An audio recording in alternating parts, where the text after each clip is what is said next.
ഇത് ഞാനിപ്പോൾ ഉപയോഗിച്ചുകൊണ്ടിരിക്കുന്ന GoPro ആണ്, Hero 7 ആണ്. ഞാൻ ഉപയോഗിച്ചുകൊണ്ടിരുന്ന SD കാർഡ് എന്ന് പറയുന്നത് സാൻഡിസ്കിൻ്റെ ഈ ഒരു SD കാർഡായിരുന്നു. 32 GB ആണ്, U1 ആണ്.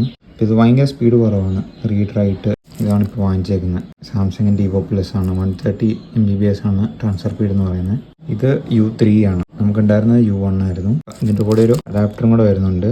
ഇത് ആക്ഷൻ ക്യാമിലും ക്യാമറയിലും സ്മാർട്ട് ഫോണിലും ഡ്രോണിലൊക്കെ ഉപയോഗിക്കാമെന്നാണ് എഴുതിയേക്കുന്നത്. ആക്ച്വലി ഈ കാർഡ് ഉപയോഗിച്ച് റീസെൻ്റ്ലി റെക്കോർഡ് ചെയ്ത വീഡിയോസ് എല്ലാം തന്നെ പകുതിക്ക് സ്റ്റോപ്പ് ആവുകയും ക്രാഷ് ആവുകയൊക്കെ ഉണ്ടായിരുന്നു.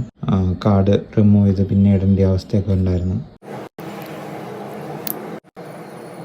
ഇപ്പോൾ റെക്കോർഡിംഗ് അവേഴ്സ് 5 hours 18 minutes ആണ്.